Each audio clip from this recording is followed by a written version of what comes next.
Is it recording? Does it say it's recording? It says it's recording, and it says it's recording. All right. So if we take cross sections, two cross sections equally spaced from the triangle in the back to the vertex in the front. And what happens when we do that is each place where there's a cross section, we see another equilateral triangle, which represents another objectified, or I should say, manifest, probably the better word, manifest state of spirit. Then each place that we put a plane across produces a new tetrahedron, smaller than the ones before it. Now, all of this might seem like just an elementary exercise, which it is, but it represents something much more. And therefore, if we put a two-dimensional cross-section representation on the blackboard, we'll see what I'm trying to get at.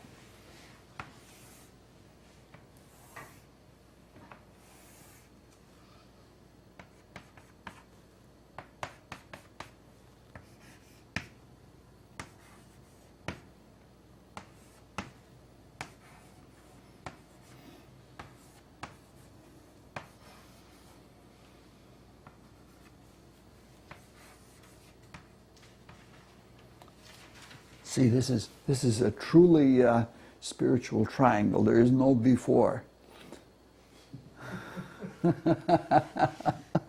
All right. I just can't pass up a cheap shot pun. All right. Now where are we here? Now we usually have been talking, this is a figure we've seen many times before in all these talks. We've usually talked about this parallelogram, B2, B3. Oops, that's, this is supposed to be C3. B2, B3, C2, C3 as a parallelogram. We've actually talked about that as representing the divine spirit. Well, actually, the whole big triangle, A, B3, C3, is the divine spirit because it interpenetrates. And only in this realm that is symbolized by that parallelogram is it not interpenetrating a lower realm of consciousness. The second parallelogram, B1, B2, C1, C2, represents the life spirit. And the life spirit interpenetrates the A, B1, C1 human spirit. So what we're talking about here is a two-dimensional representation of the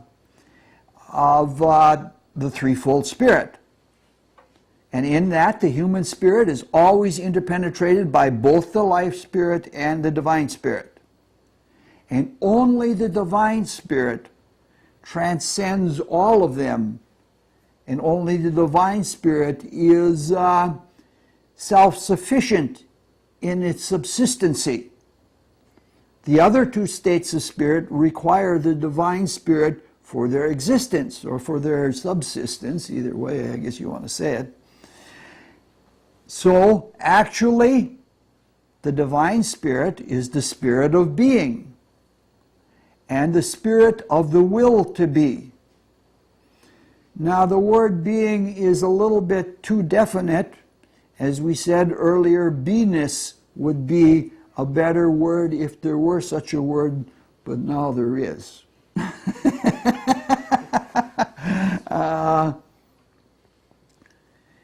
The states of spirit which are interpenetrated are states of spirit emanated or reflected from those that are from that which they are interpenetrated by. The life spirit is called the only begotten, or it's called the alone begotten, because it is the first manifestation. It's the only manifestation, and everything else comes out of that first manifestation of life spirit. And it is alone begotten because it comes from the first attribute, from the will to be, alone. It didn't require something outside of it. It is an emanation that comes from that invisible will to be. The life spirit represents the light, not physical light, but the light of knowing. There's a proper word for it. I don't know the name for that. But that light represents the power and the intent of divine spirit. That light is the light of truth. The truth of that ever invisible being that transcends all of the others. That can only be sensed, but it is represented or seen in the character, strength, and nature of the light. This is why Christ, who represents that state, says, "To know me is to know the Father." Now, the divine spirit is considered the divine masculine. It's considered a paternal spirit. And the life spirit is considered the divine feminine. And it is the feminine maternal spirit. Life spirit is emanated from divine spirit, and in its femininity it is receptive to it. And it conceives from divine spirit in that pure imagination. However, since the expression of the spiritual will of the divine spirit is so subtle that it is better described by non-assertion, the conceiving or imagination of the life spirit is not direct either. We'll come back to that in a minute because it's an extremely hard thing to understand. I'll repeat this word for word from the notes, though I don't like doing that. Since the expression of spiritual will to be of the divine spirit is so subtle that it is better described as a non-assertion, the conceiving or the imagination of life spirit, which is a representation of it, is also not direct. And this is why it is called pure imagination, conceiving the possibility and the means of imaginings without the imaginings themselves. Now, this is extremely abstruse, and it should be discussed in another lecture, which it will sometime, because I want to do the lectures on Christ once more in life yet. I don't want to do a better job than I've ever done with him before. It is the human spirit in which all of the imaginings, concepts, conceptions, and ideas are conceived. And even there, they are conceived in abstract. Now, in that human spirit,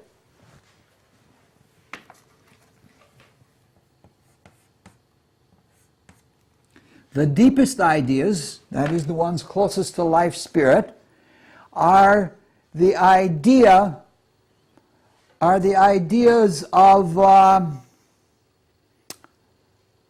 form. They're the most simple and fundamental. They represent the basic ideas of logic and of mathematics, the very kind of mathematics that we're speaking of. They're closest to the pure truth of life spirit.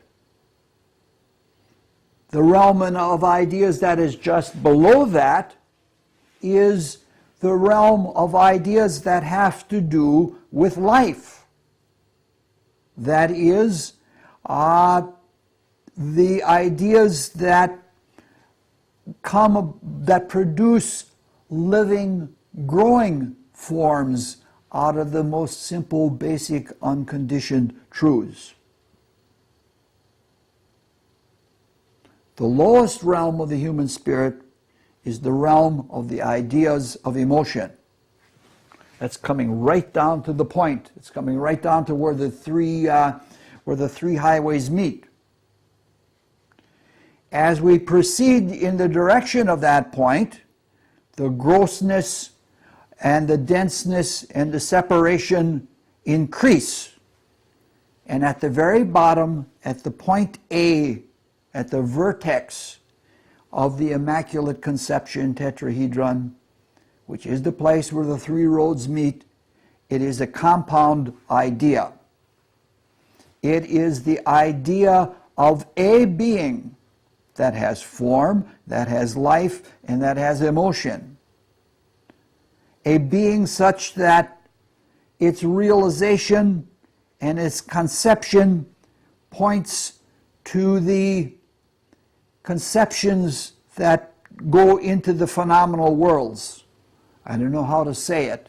That if an idea is completed by the general will of the threefold Spirit, and that last idea is added, the idea of being, it is that idea of being which is done in a relief that is something like gratitude, or that is something like generosity, that things are projected into the concrete mind and into all of the phenomenal lower realms.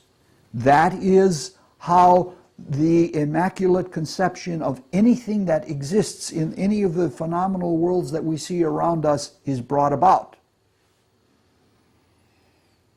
It is also the idea not of just being, but of a being. That is the self that we've just talked about, and most especially God.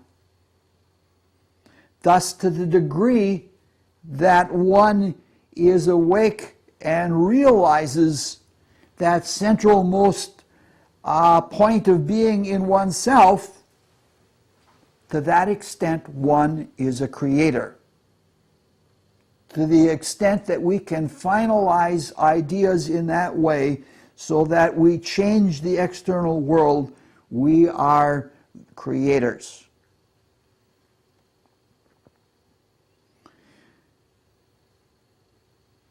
So it's the idea of being,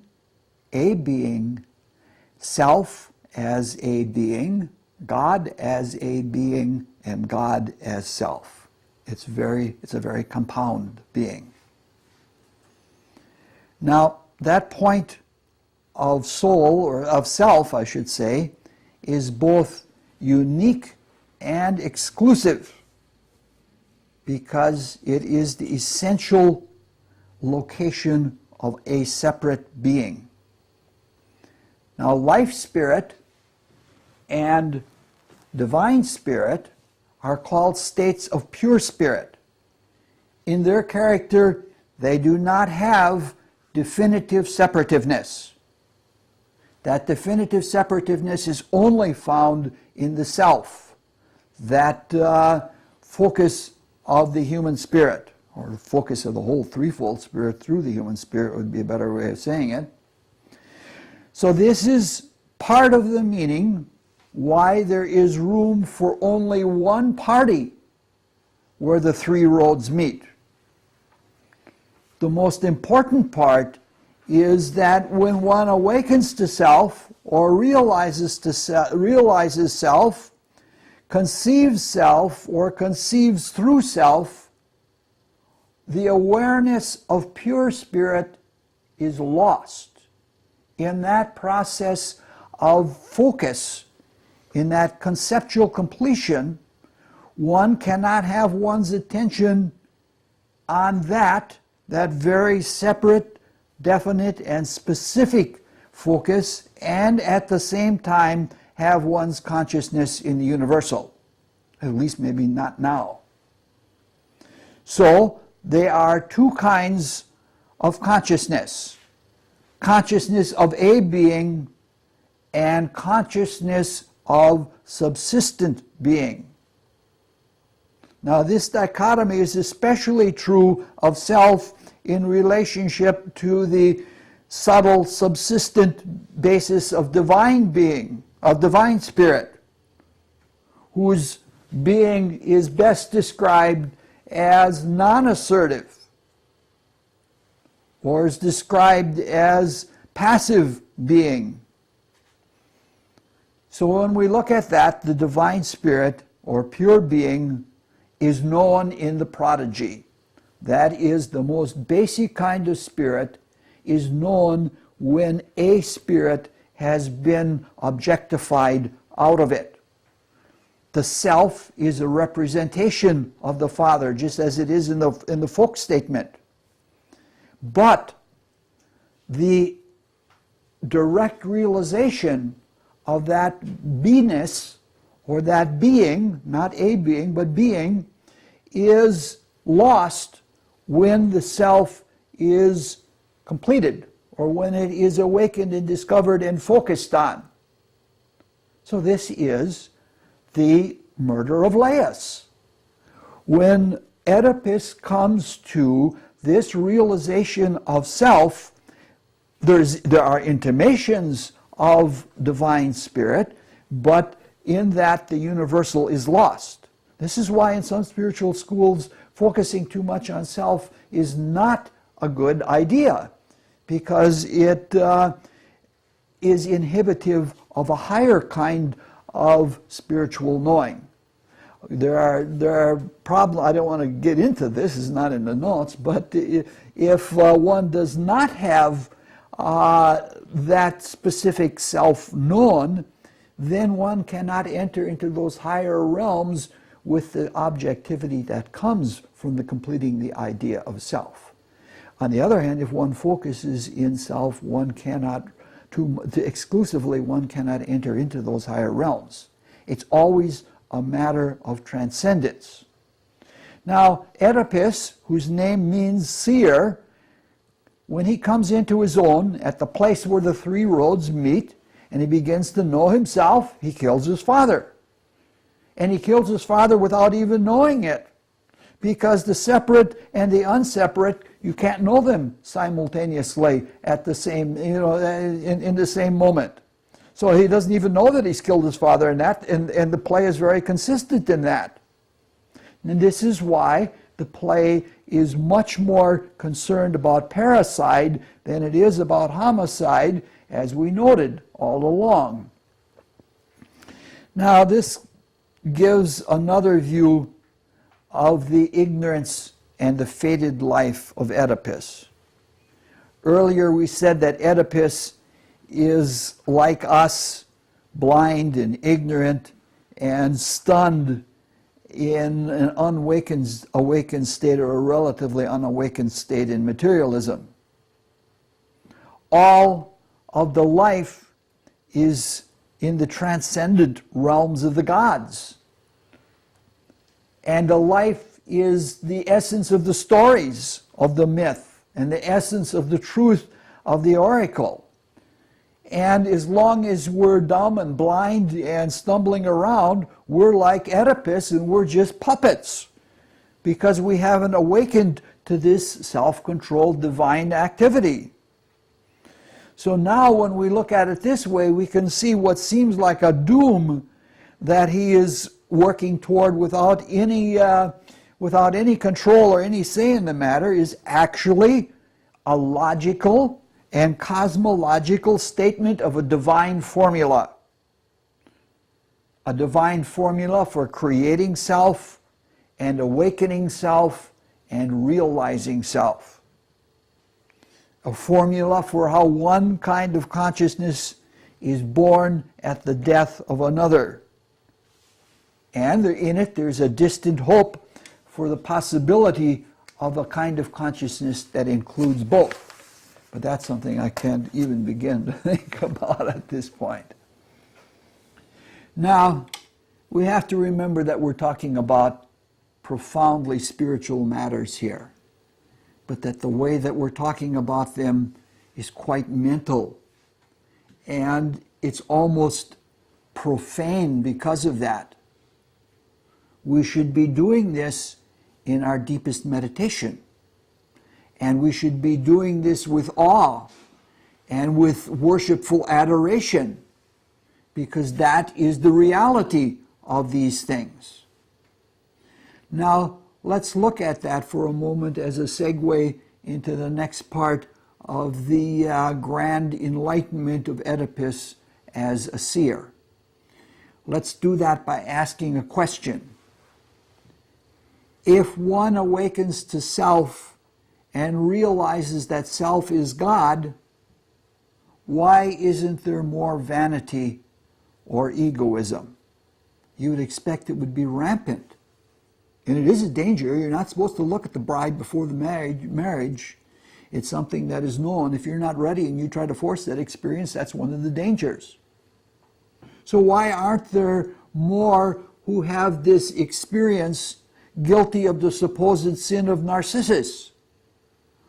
When he encountered this still, clear pool of water and saw his reflection and fell in love with it and was transfixed by it and could not look away until he just withered away and died. Why is it that almost all who have had this experience are really quite humble and they're not at all proud people? Now the reason for this appears to be that when we know ourselves, we're knowing something more or beginning to know something more, and that is important. There's an analogy to seeing perpetually in this world, though it's not a perfect analogy. If we perceive an object in this world, we perceive that object in and by means of light. When we look, we're perceiving light. Any artist who does drawing can tell you that he or she sees light but draws darkness. So as one becomes more adept at seeing or at drawing, one becomes more aware of light. Narcissus saw the image of his being reflected or suspended in crystal clear, still water. Now, some of the ancient Greeks in the mystery schools called the life spirit the crystallium. It was perfectly crystal clear. It was closely packed, high density or all density, intelligible light. When one sees life spirit, is perceiving the light of pure truth. Pure truth as living being. Thus, when one knows oneself, one sees and knows that the conception that is self is a conception that is a container of truth. Now, self is a truth knower, but that separate self is not completely self-sufficient. It's not pure spirit. It needs the light of truth, just as much as the plant needs sunlight or as we need light to see with our eyes. The truth-seeking self is a being that basks in this light of intelligence that is life spirit. It cannot exist without it. But that separate self needs that light. Now, the intelligible light of truth is the light that we experience when we discover something, or when we have an intuition, or when we comprehend something. The lights go on, but it's not outer light, it's an inner light, very far inner light. Now, one cannot realize something without at the same time realizing self. Self is the objective truth knower. We've been talking about that objectification all evening. Now, in the knowing of the truth knower knows itself. They're inseparable. You can't make a discovery about something without making a discovery about yourself at the same time. If we examine the moment of discovery or of an intuition, a moment of truth, we experience that about ourselves, but we experience something more. The experience of self is a wonderful divine experience, and it is so because the divine essence of self feels like the truth, but it feels like more. that divine essence of self in which all selves experience could be called selfness. And that selfness is the essence found in the being of the selfhood, if there is such a thing, called life spirit. Thus, to know self is to know life spirit, is to know Christ, is to know all. The relationship of self to life spirit is something like the relationship of a cave to a mountain.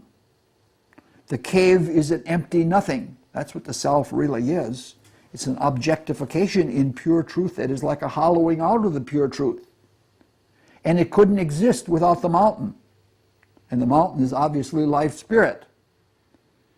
The realization of oneself is the realization of what is an emptiness, a vacuous void in the being of life spirit. So no wonder a person is humbled before the divine light of truth of life spirit. It's awesome to realize that you are nothing but an emptiness carved out of what is real, which carved out of something which is a more real or authentic existence. Now, one realizes that each one of us defines the universe.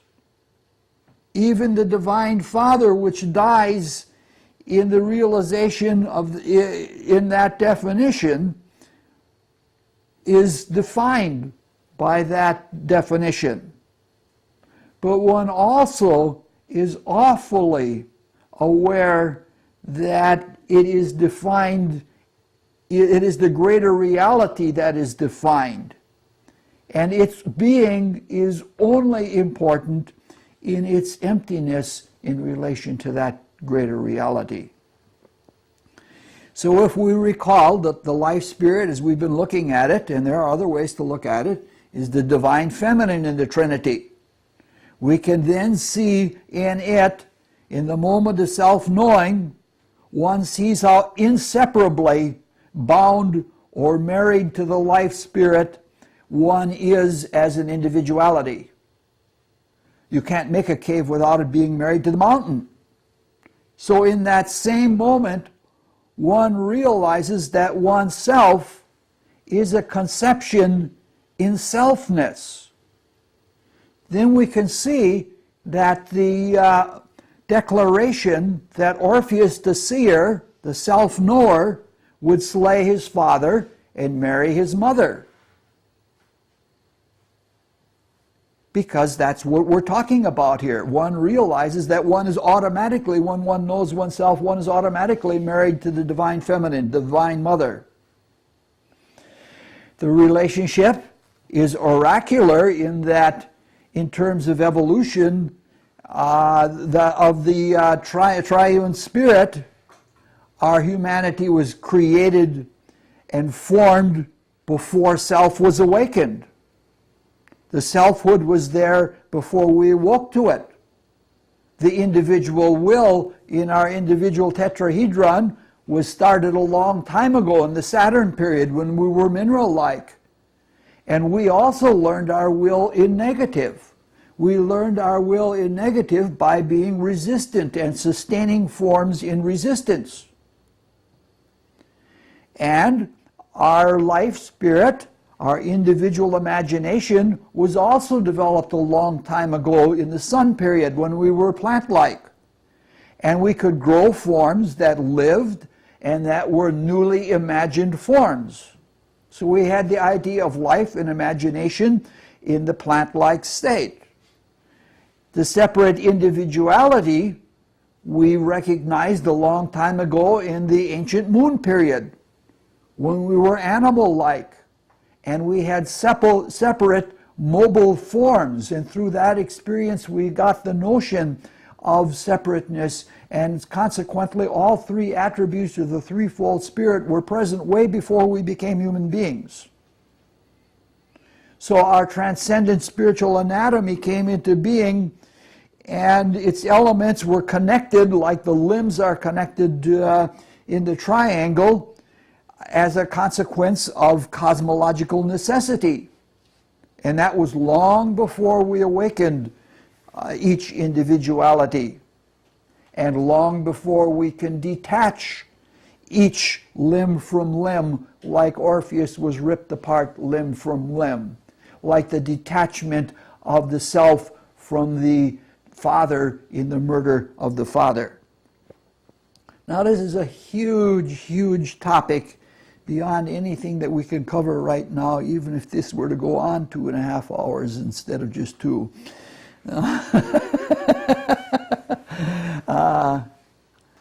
But let's continue on to other topics. Now, from what we've just briefly discussed, we can see that in cosmogenical myths, that the order goes from the universal one to many. And if any myth is going to tell the story of going from the one to all of the many separate selves, it has to involve some form of incest. Thus we have Re in Egyptian mythology masturbates and swallows his seed, and then from his spit in urine, Shu and Tefnut are born. Heaven and earth were born. Brahma Prajapati emanated a daughter, just like the alone begotten was emanated from the first in the Western things. And he united with her 4 times, and the 4 creative words, or the 4 creative directions, or the 4 creative spirits were born. So if incest myths are necessary to describe the passage from one to many, why is Oedipus so upset about the social taboo of incest in, other than to prevent monstrosities? Oedipus is especially concerned for his daughters. As we said last time, on seeing them the first time, he got all this blood spattered out of his eyes. They bring the daughters to him, and the first thing he does is call them both sisters and daughters. That's got to be ghoulish, you know what I mean? It really breaks him up. So he makes that point quite strongly. Now, when I was a child, there was a novelty song. And as soon as I give you the title of the novelty song, you can see where I'm going right away. The title of that song was called I'm My Own Grandpa. It is the lyrics through several verses involve all sorts of in-law marriages, and in the course of the verses, the singer of the song demonstrates that he is legally his own grandfather in an in-law sort of way. It would be something like some kind of a far-fetched step-grandfather or something like that.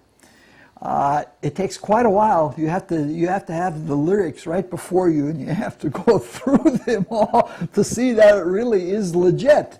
And it is. It's completely legal and it's completely legit, but it's confusing. If one puts oneself in the class, in the shoes of Oedipus, where he's addressing his daughters, who are also his sisters, that's confusing. And it's weird. And I can't even imagine it in myself without getting something of a sick feeling. It's that kind of thing. It's difficult if you have those kinds of relationships to keep things straight and to keep the order of things, especially hierarchical order. When we know self, and we know self as God, we mean exactly that. It means that we have creative capacity of God's, even though that may be nascent and weak right now.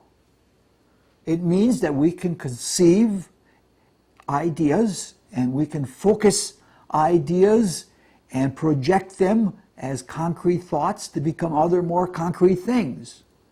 But when we do that by the utilization of the one universal pure imagination, life spirit or divine mother. So even for us in our creations, incest myths are necessary in this spiritual sense of incest myths. This means that there are at least two different orders of creation.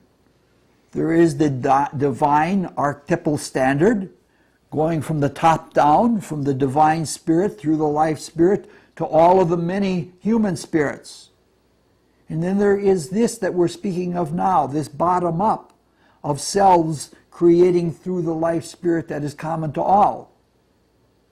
There are at least then two different grades of creative conceptions, and they're certainly of different qualities. So when Oedipus is voicing his concern for his daughter or his daughter's sisters, he is voicing concern over the differential quality and the maintaining of understanding in very complex interrelations in various hierarchies with differing importance.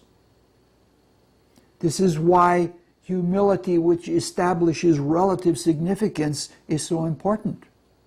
Or we might misvalue things. It's important to sound spiritual development. It also explains why egoists who do not have that humility have difficulty being relevant. They're always talking about themselves and their own creations. They can't think in terms of relevant significance. Now, much earlier in the talk, we began to speak of something impossibly difficult to speak of when addressing divine spirit. It is impossible because it is supra-rational. It's rational and beyond rational, and even then some. That's the way things are in pure spirit. That is life spirit, divine spirit, and beyond. However, we have to address these matters even though they're supra-rational, because they are at the root of our being, and they're at the source of our inspiration. And we have to use that understanding to lift ourselves by our bootstraps if we want to get out of this banal kind of existence. Now, there's always paradox when we talk about things that are super-rational, but that can be as much of a boon as it is a block, because it's kind of funny sometimes. Now, we have often said that in these talks that the more subtle a state of being is, the more perfect it is. It is also more interpenetrating, and it is more powerfully pervasive. Divine spirit in this principle is compounded on itself because it is in that free zone. It's ultimately powerful because it's ultimately subtle. It's so subtle that seers claim it is virtually ever invisible. One can sense it, but one cannot see it. As we said earlier, its will is willed by non-active assertion of will, which is a paradoxical statement. If it actively asserted its will, it would lose its subtlety, and it would lose its omnipotence, and it would need to create. Creation happens within it, and because of it, but not because it actively projects its will. It is an unwilling willing. And there are intimations of this kind of unwilling willingness in the zodiacal sign Scorpio. It actually is the basis of where negative psychology is said to be born, even though that's a folk term. Now, since the first state of spirit in creation within divine spirit is life spirit, it's the only begotten and the alone begotten, And since life spirit is also pure spirit, life spirit manifests some of the same paradoxical idiosyncrasies of divine spirit. It has its own, to us, peculiar ways. The conception, or the conceptual and the conceiving imagination of life spirit is called pure imagination because it is imagination pure from any conceptual attachment, just as divine spirit is pure from any direct assertion. Life spirit conceives the ability to conceive imaginatively without having to conceive imaginings, even though all the imaginings are within it and because of it. Life spirit gives life, which is not just vitality, to all things, and it does that by realizing that in spirit it is none of them. Life is the leavings of life spirit, just as life spirit itself is the leavings of divine spirit in that unwilling will. I want to go into this. I have a special lecture on this that I want to give at some time, but it'll just have to wait for a little bit because it's one of the best lectures I've ever given in my life. Very briefly, in effect, the life spirit or life spirit gives life by laying down its life to all conceptions conceived in and by it. And it does this by realizing that it is none of them. This is what the biblical Christ means when he says something to the effect, because I lay down my life, I can take it up. It's a paradoxical. It's a winning by losing, but it's much more than that. Life spirit has the unique and unconditioned disorganized state because it is alive in perpetually realizing that there is no state of condition and organizing. And by the same stroke, it gives life to all things in that it realizes that it is not those things. It's sort of like looking at things and saying, I'm not that, but in your looking at it, you give it life. Only it isn't as direct as looking. Life spirit wins by losing, and that is the spirit of Christianity. That is the spirit. I don't like using the word even Christianity because that makes it too much sound like a religion. It is the spirit of new religion, a religion that looks at all things in terms of newness. Now, if we remember that life spirit, the conceiver, is the divine feminine in the Trinity, as we're looking at it, this helps us to understand other things about this myth and about reality. For instance, life spirit is as much pure love as it is pure truth. And again, it shows how it wins by losing. One only has love when one is giving love. Now there's a famous symbolic picture of this. It's a famous Rosicrucian picture. It is the picture of the pelican having opened up its own breast and having gouged into its own heart in order to feed its little ones. That was an ideal that was placed before the early Rosicrucians, and that is a symbol of this same quality.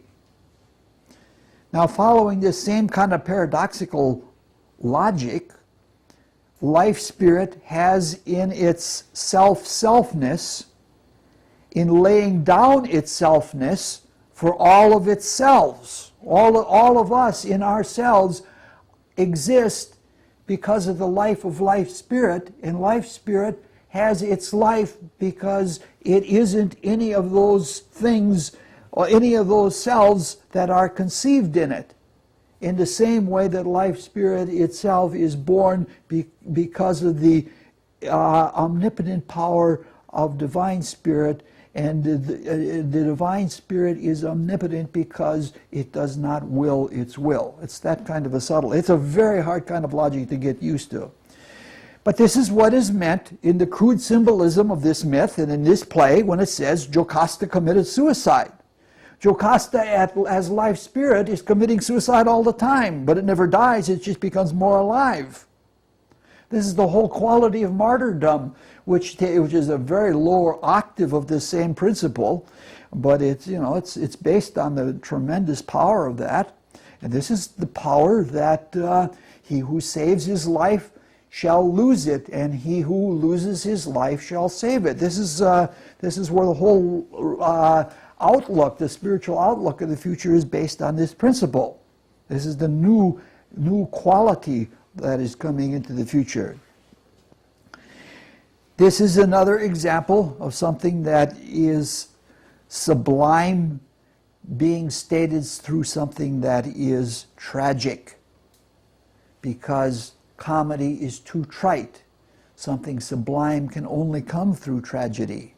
And it also shows how this principle of tragedy has, in life spirit, shows that the spirit of life spirit itself that gives that truth in that life is the basis of tragedy, which is why the ultimate tragedy is the story of the life and death of Jesus. It's really beautiful the way it all comes together. Now this brings us to one of the tragic ironies of this myth and this drama. Last time we looked very briefly into Oedipus, the name meaning club-footed, and we looked at cosmographical astrology in microcosm and macrocosm, and we looked at cosmological astrology in creative hierarchies. And we did this by looking at the sign and constellation of Pisces, which rules the feet.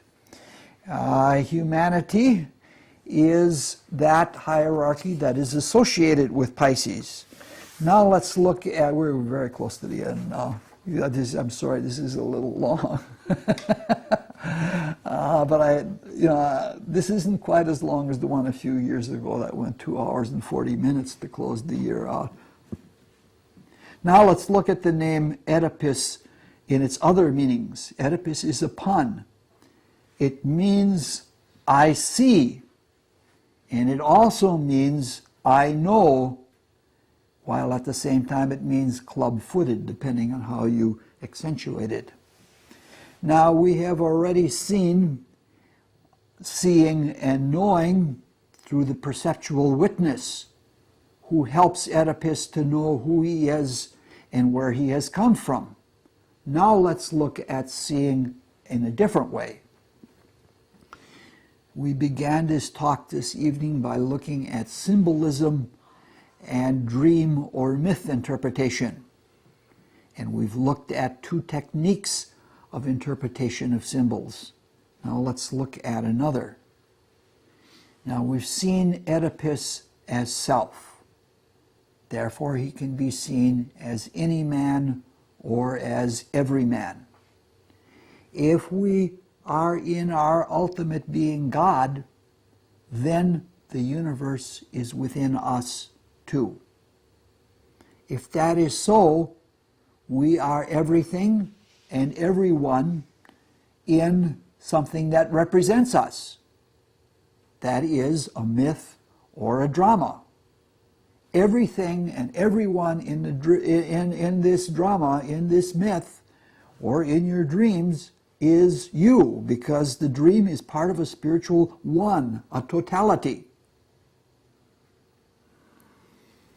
This is brought home in a very ironic way in this drama. Tiresias is a seer who knows, while Oedipus begins as a stumbling clubfoot. However, when Oedipus comes to light, and when he sees and knows, and especially when he sees and knows who he is relative to the Divine Mother, he blinds himself, and then he is like Tiresias.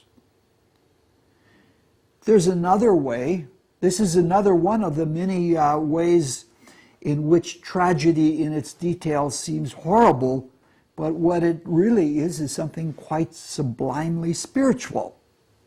In this case, it is an analogy that shows the same principle as the murder of Laius compounded on itself.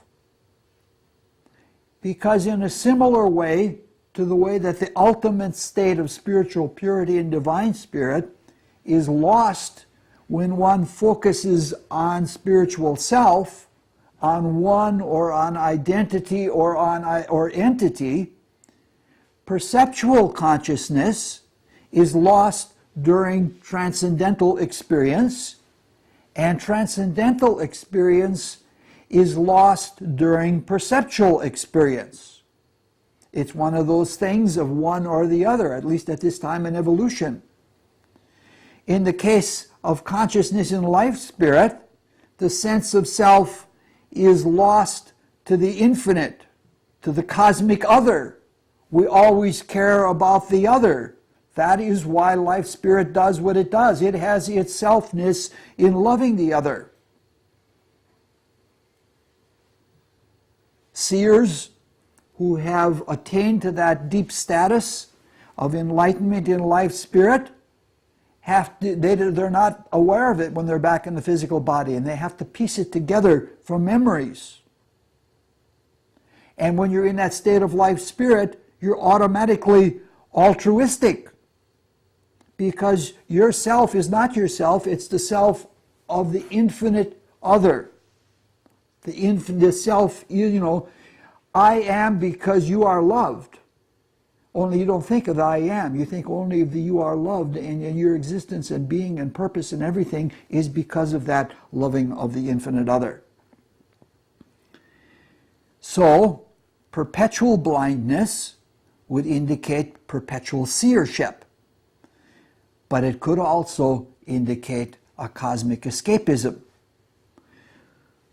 At this point I had to quit because I didn't have any more time left, but we can see from this little bit anyway, that all of the major events in this drama that appear to be tragic are actually founded in very deep spiritual experience and meaning, and they are all purposeful.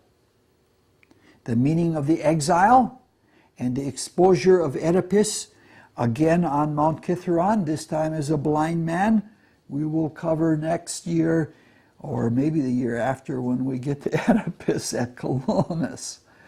And that's all I have. Question. Yes. A couple things. So if I understand you correctly, what you're saying is that the being of self knowingly blinds itself to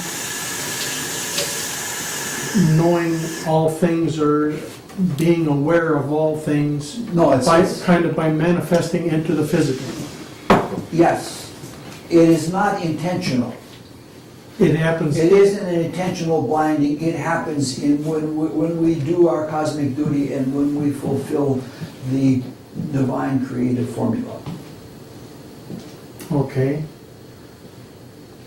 And the other thing was you made some statement about Oedipus meaning I see, I know, but there's also the meaning of clubfoot. Yes. And that's kind of on a Level of a pun. A level of a pun.